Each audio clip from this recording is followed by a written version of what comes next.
할렐루야. 하나님의 은혜가 오늘 또 여러분들에게 넘쳐날 수 있기를 바랍니다. 아기 예수가 이 땅에 탄생하실 것이라는 사실은 이미 구약 성경을 통해서 예언하셨어요. 특히 이사야 7장 14절에 보면 그러므로 주께서 친히 너희에게 징조를 주실 것이라.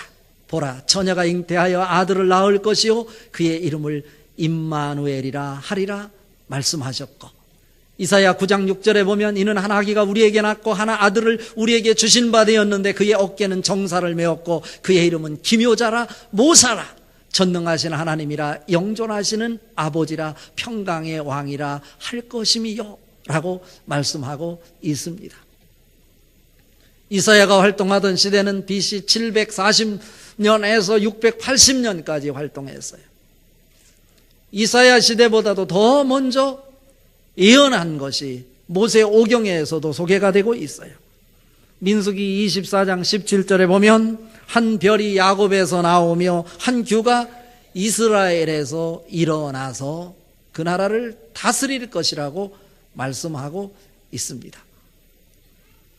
오늘 읽은 마태복음 2장 6절에 인용하고 있는 구약의 예언서의 말씀은 미가서 5장 2절 말씀입니다. 베들레헴 에브라다야 너는 유다 족속 중에 작을지라도 이스라엘을 다스릴 자가 내게서 내게로 나올 것이라. 그의 근본은 상고에 영원에 있느니라 말씀하고 있습니다. 베들레헴 에브라다야, 베들레헴이나 에브라다는 같은 이름이에요. 베들레헴의 옛적 이름이 에브라다예요. 그러니까 베들레헴 에브라다야, 유다 족속 중에 작을지라도 이스라엘을 다스릴 자가 그 베들레헴에 나타날 것이라고 이미 미가서 선지자를 통해서 장소까지 지목하셨어요. 이 베들레헴은 예수님이 태어날 때 당시에 1000명도 되지 않는 작은 도시였어요. 그렇다면 오늘 본문에 등장하는 동방에서 아기 예수의 탄생을 축하하고 경배하기 위해서 예루살렘 베들레헴을 찾아왔던 이 박사들, 어디에서 왔을까? 학자들의 연구에 의하면 이 동방 박사는 페르시아에서 출발을 했다고 알려지고 있어요. 페르시아는 어느 곳입니까? 유브라데 강이 흐르고 티그리스 강이 흐르는 갈대아 우르가 있는 아브라함의 고향이 있는 그 지역이 바로 페르시아 지역이에요. 그곳에서 예루살렘까지는 약 1500km가 넘는 아주 먼 곳이에요. 그런데 저는 이 말씀을 묵상하면서 무너지는 물음이 하나 있었어요. 동방 박사들이 누구길래 아기 예수를 찾아 머나먼 길을 떠날 수 있었을까라고 하는 것입니다. 우리는 동방 박사가 아기 예수를 경배하고 아기 예수께 황금과 유향과 모략을 드렸다고 하는 이런 상징적 의미를 가지고 크리스마스 때마다 동방 박사를 연상하고 떠올립니다. 그런데 동방 박사는 하나님을 알지 못하는 사람이었어요. 이 메시지 속에서 우리가 배워야 될 것은 도대체 무엇입니까? 제사장, 성전에서 예배를 주관하는 제사장도 아기 예수가 탄생한다는 사실을 몰랐어요. 성경을 연구하고 성경을 필사하면서 성경의 전문성을 가지고 성경을 가르치던 서기관조차도 아기 예수가 메시아로 이 땅에 태어나신다고 하는 사실에 관심조차 없었습니다. 요한복음 5장 39절에 말씀합니다. 너희가 성경에서 영생을 얻는 줄 알고 성경을 연구하거니와 이 성경이 곧 내게 대하여 증언하는 것이라.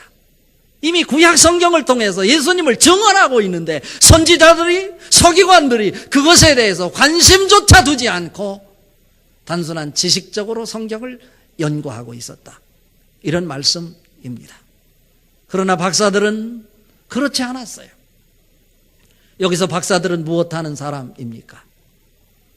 그 나라의 모든 정치의 중심부에 서서 그 나라의 임금님이 폐위가 되고 다시 새로운 임금님이 세워질 때 어떤 사람이 그 나라를 통치할 임금으로 적합한 자인지를 논의해서 추천하여 제시하는 역할을 하는 자가 이 박사들이었어요. 대단한 위치였죠. 오늘 성탄절을 일주일 앞두고 대림절 넷째 주를 맞이하는 여러분들에게 성탄절이 의미 없는 무의미한 성탄절이 아니라 행사로서의 성탄절이 아니라 아무리 화려한 투리의 빛이 비춰진다 할지라도 그 중심에 예수 그리스도가 없다면 성탄절은 아무 의미가 없을 거예요. 캐럴송이 아무리 아름답게 우리에게 들려진다 하더라도 그 중심에 우리의 메시아인 구원자인 예수 그리스도가 없다면 우리 인생에 아무 의미가 없을 것입니다. 이번 성탄절을 맞이하면서 간절하게 오늘 동방 박사들을 통해 보여주는 성탄을 기다리는 사람의 모델이 무엇인지를 보고 여러분 사모하는 영성으로 간절함으로 여러분 인생의 중심에 아기 예수가 구원자로 기쁨으로 희망으로 소망으로 여러분 인생을 바꾸어낼 수 있기를 주님의 이름으로 축복합니다. 이런 메시지 말이죠. 동방 박사를 통해 우리에게 주시는 성탄을 기다리는 사람들의 모델이 무엇인지 몇 가지 살펴보며 은혜를 받으려고 합니다. 첫 번째로, 예수 만나는 일에는 그 어떤 것도 포기할 수 있는 결단이 있어야 한다입니다. 오늘 1절, 2절 같이 한번 읽어봅니다. 헤로드 왕 때 예수께서 유대 베들레헴에서 나시매 동방으로부터 박사들이 예루살렘에 이르러 말하되 유대인의 왕으로 나시니가 어디 계시냐? 우리가 동방에서 그의 별을 보고 그에게 경배하러 왔노라 하니입니다. 이 박사들이 별의 징조를 보고 자기들이 하던 모든 일을 중단하고 떠났다고 그랬습니다. 그들은 부가 있었어요. 명예가 있었어요. 사회의 중추적 포지션을 가지고 있었던 하이 소사이어티를 가지고 있었던 사람입니다. 그의 희망, 그의 직업 자체가 그의 미래를 결정해 주는 것입니다. 그럼에도 불구하고 이 박사들은 무엇을 보는 순간, 별의 징조를 보는 순간 아기 예수가 탄생할 것이라는 사실을 확신할 수 있었고, 그것이 확인되는 순간 지체하지 않고 자기가 붙잡고 있었던 직업 그리고 자기의 모든 것들 다 내려놓고 그 별의 움직임을 따라 예루살렘까지 발걸음을 옮겨왔다라고 하는 것입니다. 약 1.5에서 2년이 걸렸다고 오늘 성경을 통해 확인할 수 있습니다. 그 증거는 뭐냐면 오늘 헤롯 왕, 그는 에서의 후손으로 이돔의 출신이라고 이스라엘에서 이스라엘을 다스리는 분봉왕 헤롯이었지만 그가 출신이 유대의 정통성을 갖지 못했기 때문에 늘 불안한 마음이 있었어요. 자기가 왕인데 예루살렘에 또 다른 왕이 탄생된다고 하니 가슴 찢어지는 거예요. 혼란스러운 거예요. 그래서 이 사건 때문에 이 헤롯이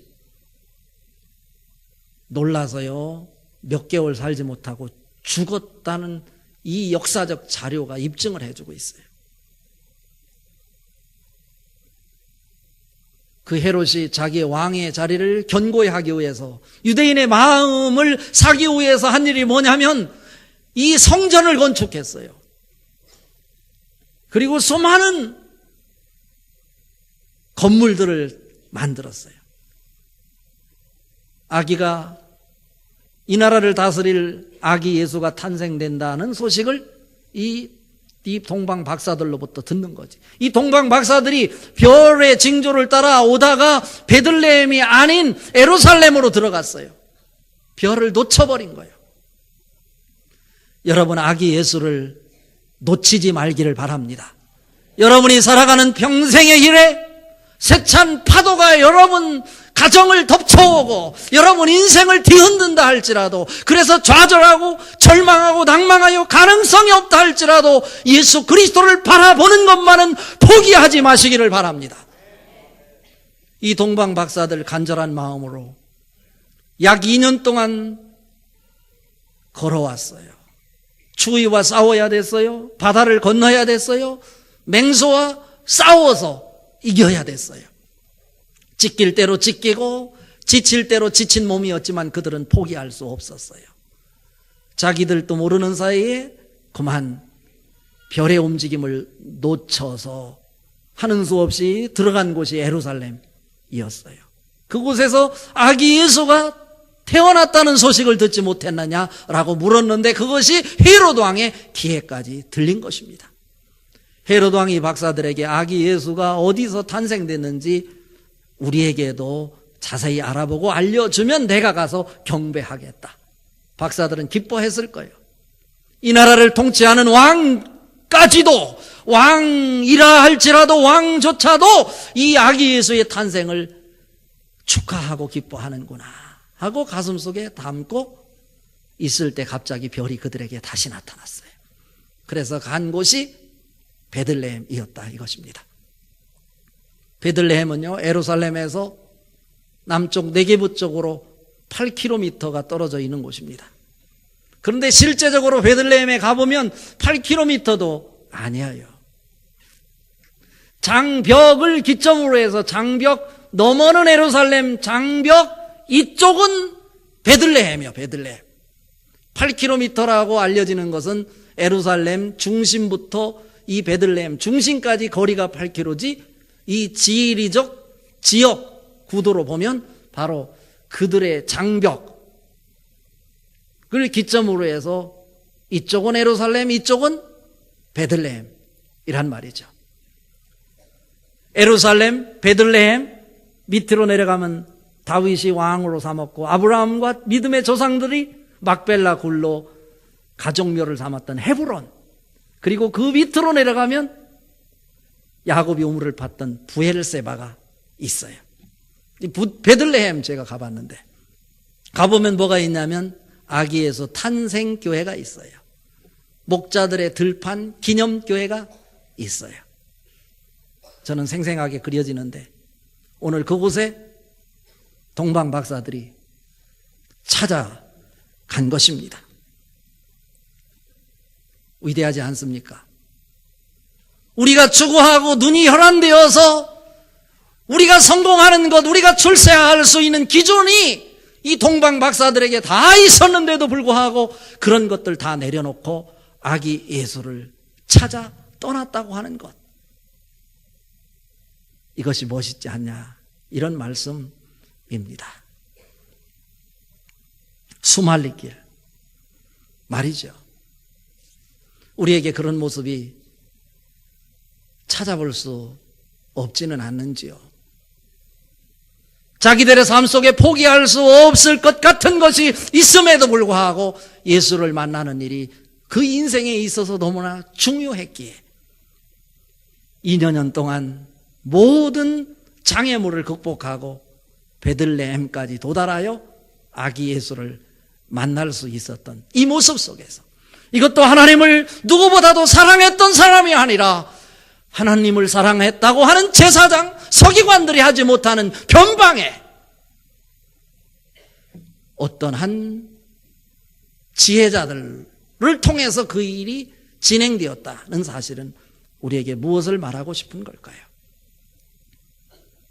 정신 차리라는 얘기예요. 너희들 인생에 예수를 믿는다고 하면서 예수는 없고 너희가 붙잡고 있는 것 때문에 예수를 잃어버리고 있는 것 아니냐? 이런 물음이기도 합니다. 에베소서 4장 22절부터 24절, 너희는 유혹의 욕심을 따라 썩어져가는 구습을 쫓는 옛사람을 벗어버리고 오직 너희 심령이 새롭게 되어 하나님을 따라 의와 진리의 거룩함으로 지으심을 받은 새 사람을 입으라 말씀하고 계십니다. 예수님이 여러분에게 보이면 여러분이 붙잡고 있던 것 과감하게 놓을 수 있는 결단력이 요청됩니다. 과감하게 놓고 예수님 찾아 예수님을 따라 그곳으로 발걸음을 옮길 수 있는 여러분 될 수 있기를 주님의 이름으로 축복합니다. 이번 성탄절은 예수님을 따라 떠나는 순례자의 길이 되어야 할 것입니다. 두 번째로, 오늘 말씀을 통해 우리에게 보여주고자 하는 하나님의 메시지는 우리가 경배할 경배의 대상은 오직 예수 그리스도뿐이다 라고 하는 사실입니다. 오늘 읽은 말씀 중에 8절과 11절 말씀 같이 읽도록 하겠습니다. 8절과 11절 같이 읽습니다. 베들레헴으로 보내며 이르되 가서 아기에 대하여 자세히 알아보고 찾거든 내게 고하여 나도 가서 그에게 경배하게 하라. 11절 집에 들어가 아기와 그의 어머니 마리아가 함께 있는 것을 보고 엎드려 아기께 경배하고 보혜압을 열어 황금과 유향과 모략을 예물로 드리니라 입니다. 그래서 드디어 별의 움직임을 보고 베들레헴까지 왔습니다. 그런데 별이 움직여 가다가 갑자기 멈추는 것 아니겠습니까? 별이 멈추는 것을 보고 그 주변을 돌아다 보니 거기에 집 한 채가 있는 것이었습니다. 바로 저 집이다. 기쁨으로 설레임으로 지친 몸이지만, 힘든 몸이지만 2년 동안 버텨온 지칠 대로 지친 그들이었지만 눈에서는 빛이 나고 있었습니다. 문을 열고 집에 들어갔을 때 그곳엔 아기 예수가 있었고, 그 옆에 오늘 본문에 보니까 11절에 뭐라고 말씀하고 있냐면 여기에 그의 어머니 마리아도 함께 있었다고 기록하고 있습니다. 그런데 이들이 경배한 것은 마리아도 있었고 이웃도 있었고 짐승들도 있었지만 예수께 경배하였더라 입니다. 마리아는 예수를 이 땅에 탄생한 육신의 어머니이지만 경배의 대상은 아니라고 하는 사실을 우리에게 분명히 가르쳐주고 있는 것입니다. 여러분이 예수보다 또 다른 것이 여러분에게 크게 보인다면 그것은 우상입니다. 우리가 경배할 경배의 대상은 오직 예수 그리스도입니다. 예수 그리스도를 믿는 일에 있어서 여러분의 마음을 상하게 하는 일이 아무리 큰 상처라 할지라도 예수 그리스도를 포기하지 마시기 바랍니다. 예수 그리스도만이 여러분의 경배의 대상인데 여러분의 마음의 상처 때문에 예수 그리스도를 내려놓는다면 여러분이 섬기는 예수 그리스도는 경배의 대상이 더 이상 되지 않을 것입니다. 디모데전서 2장 5절에 보면 하나님은 한 분이시요 또 하나님과 사람 사이에 중보자도 한 분이시니 곧 사람이신 그리스도 예수라 말씀하고 있습니다. 사도행전 4장 12절에 다른 이로서는 구원을 얻을 수 없나니 천하 인간의 구원을 얻을 만한 다른 이름을 우리에게 주신 일이 없음이니라 말씀하고 있고요. 요한복음 14장 6절에 예수께서 이르시되 내가 곧 길이요 진리요 생명이니 나로 말미암지 않고는 아버지께로 올 자가 없느니라 말씀하셨습니다. 여러분, 우리를 구원하실 메시아는 오직 예수 그리스도밖에 없습니다. 오늘 또 예배하는 여러분에게 세상 것들이 예배하는 중에 보이는 것이 아니라 예수 그리스도만 말씀을 통해 보여질 수 있기를 주님의 이름으로 축복합니다. 말씀이 보여져야 돼. 예수님이 보여져야 돼. 그래서 그 예수님만 경배하는 사람이 될 때 그 예수 그리스도를 통해서 여러분에게 하늘의 축복이 넘쳐나게 될 것입니다. 그들 손에 들려졌던 것이 무엇입니까? 황금입니다. 유향입니다. 모략입니다. 황금은 왕권을 의미합니다. 예수 그리스도가 이 나라를 다스리는 영적인 왕으로 오셨음을 신앙 고백하는 것입니다. 유향은 무엇입니까? 유향은 제사장을 의미합니다. 백성들이 가지고 있는 한계점, 백성들이 스스로 풀어내지 못하는 것들, 그것을 하나님 앞에 아뢰어 중보자 역할을 하는 것이 제사장일 것인데 그 역할을 감당하실 자로 예수 그리스도를 고백하는 것입니다. 모략이 뭡니까? 사람이 죽었을 때 시신에 바르는 기름이 모략입니다. 모략은 십자가의 보혈을 이야기합니다. 이분은 우리에게 왕으로 중보자로 오셨지만 결국 인류를 구원하기 위해 십자가에 못 박혀 돌아가심으로 구원을 완성하실 것이다 라고 하는 신앙 고백입니다. 요한복음 4장 23절 24절에 말씀합니다. 아버지께 참되게 예배하는 자들은 영과 진리로 예배할 때가 오나니 곧 이때라. 아버지께서는 이렇게 자기에게 예배하는 자들을 찾으시느니라. 하나님은 영이시니 예배하는 자가 영과 진리로 예배할지니라. 오늘 드려지는 예배마다 여러분 인생에 다른 것이 보이는 것이 아니라 예배를 통해서 아기 예수가 메시아로 보여질 수 있기를 바랍니다. 예배 드려야 할 시간에 TV 앞에 탤런트를 보고 여러분 경배의 대상으로 삼지 말기를 바랍니다. 경배의 대상은 오직 예배를 통해서 여러분에게 선포되어지는 예수 그리스도여야 할 것입니다. 오늘 말씀 결론입니다. 세 번째로, 아기 예수를 사모함이 여러분 인생에 형통을 만들어낸다 입니다. 여러분이 형통하고 싶습니까? 아기 예수를 사모하십시오. 아기 예수, 메시아 예수를 만나기만 하면 여러분 인생에 생각지도 않았던, 내가 기대치도 않았던 새로운 형통의 길이 열려진다, 이런 말씀입니다. 오늘 읽은 말씀 12절 말씀 같이 읽어봅니다. 그들은 꿈에 헤로데에게로 돌아가지 말라 지시하심을 받아 다른 길로 고국에 돌아가니라 입니다. 아마 이 박사들은 아기 예수께 경배하고 그날 잠을 청하면서 이런 생각을 했을 거예요. 우리가 예루살렘에서 만났던 헤로드 왕, 여러분이 어느 나라 갔는데 왕을 만났다고 할 때 그 왕을 만난 것을 여러분이 잊을 수 있습니까? 아니잖아요. 오늘 이 박사들도요, 예루살렘에서 유대의 왕이었던 헤롯을 만나서 그 마음 설레임이 있었을 거예요. 그리고 왕이 부탁한 것 있잖아요. 예수를 만나면, 아기 예수를 보면 자세히 알아보고 나에게 알려주면 내가 그에게 가서 나도 경배하겠다. 그러니까 잠자리에 들면서 설레이는 마음으로 내일 일어나면 가장 먼저 헤로드 왕에게 그 사실을 알려줘야 되겠다라는 생각을 하고 잠자리에 들었는데, 잠이 들자마자 하나님께서 꿈속에서 나타나셔서 헤로데에게로 가지 말고 다른 길로 돌아가라, 이렇게 말씀하셨다, 이런 말씀이에요. 헤로데에게로 갔으면 아기 예수는 죽었을 것이고 이 박사들도 죽임을 당했을 거예요. 그러나 아기 예수를 만난 박사들에게 하나님께서 간섭하셨고 꿈속에서까지 나타나셔서 그에게 죽음의 길이 아니라 형통의 길을 제시해 주셨습니다. 사람의 길은 사망의 길입니다. 사람의 생각은 멸망의 길입니다. 그러나 하나님 붙잡으면 여러분이 생각지도 않았던 생명의 길이 보여질 것입니다.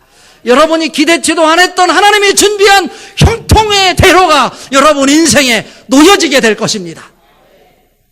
여러분 가정이 형통의 축복을 받으시길 바랍니다. 여러분 자녀가 예수를 만남으로, 예수를 영접함으로 형통의 축복의 자리에 설 수 있기를 바랍니다.